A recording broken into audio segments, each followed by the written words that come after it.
سوئی کی وجہ سے عذاب کا عبرتناک واقعہ۔ ایک بزرگ نے بڑا عبرتناک واقعہ سنایا کہ ان کے زمانے میں ایک بہت بڑے عالم تھے۔ جب ان کا انتقال ہو گیا تو اس عالم کے انتقال کے بعد ان کے کسی شاگرد نے ان کو خواب میں دیکھا کہ برہنہ جسم کے ساتھ ایک چٹیل میدان میں دوپہر کی سخت گرمی سے بے چین اور پریشان ہو کر ادھر سے ادھر دوڑ رہے ہیں، بے قرار اور بے چین ہیں۔ اس شاگرد نے ان سے پوچھا کہ حضرت آپ نے تو ساری زندگی اطاعت و عبادات اور خدمت دین میں گزاری، مخلوق کی اصلاح اور تربیت میں گزاری، کیا ان میں سے کوئی عبادت قبول نہیں ہوئی؟ انہوں نے جواب میں ارشاد فرمایا، ایسا نہیں ہے، بلکہ اللہ تعالیٰ نے جن اعمال صالحہ کی توفیق دی تھی وہ سب قبول ہو گئے ہیں، لیکن جس عذاب میں میں مبتلا ہوں وہ ایک سوئی کی وجہ سے ہو رہا ہے۔ شاگرد نے پوچھا، وہ کیسے؟ انہوں نے جواب دیا کہ انتقال سے چند روز پہلے میں اپنا کپڑا سینے کے لیے اپنے ایک پڑوسی سے سوئی مانگ لایا تھا اور پھر کپڑا سی کر سوئی الماری میں رکھ دی اور واپس کرنا یاد نہ رہا، اور اس کے بعد میرا انتقال ہو گیا۔ اب یہ عذاب جو تم دیکھ رہے ہو اسی ایک سوئی کی وجہ سے ہو رہا ہے۔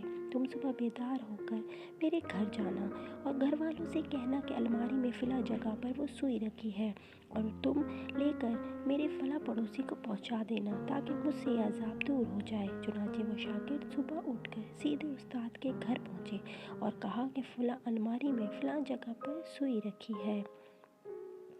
گھر والوں نے دیکھا تو بتایا کہ ہاں رکھی ہے۔ اس شاگرد نے پوچھا کہ تمہیں یہ معلوم ہے کہ کس کی ہے؟ انہوں نے بتایا کہ ہاں، مرحوم فلاں پڑوسی سے لائے تھے اور ہم نے سوچا کہ ذرا آنے جانے والوں کا سلسلہ ختم ہو تو یہ سوئی ان کو واپس کر دیں گے۔ شاگرد نے بتایا کہ میں نے ان کو خواب میں دیکھا ہے کہ وہ اس سوئی کی وجہ سے عذاب میں مبتلا ہیں، اسی لیے وہ سوئی تم مجھے دے دو تاکہ میں جلدی سے ان کو واپس کر دوں اور ان کی طرف سے تاخیر کی معافی بھی مانگ لوں۔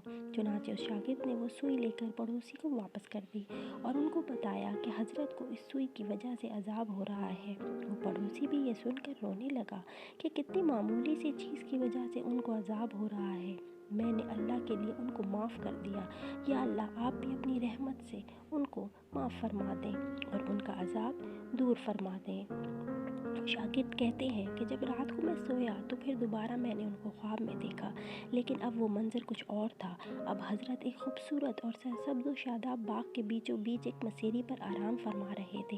چاروں طرف خدام موجود ہیں، پھلوں اور پھولوں کے درخت لگے ہیں، ٹھنڈی ٹھنڈی ہوائیں چل رہی ہیں۔ میں نے قریب جا کر ان کو سلام کیا اور پوچھا کہ اب کیا حال ہے؟ انہوں نے جواب میں فرمایا کہ جس وقت تم نے پڑوسی کو سوئی پہنچائی اور اس نے یہ کہا کہ میں اللہ کے لیے معاف کرتا ہوں، بس اسی لمحے میرا عذاب ٹل گیا، اور جو نعمتیں تم دیکھ رہے ہو یہ اللہ تعالیٰ نے اپنے فضل و کرم سے اپنے دین کی خدمت کی جو توفیق عطا فرمائی تھی اس کا صلہ ہے۔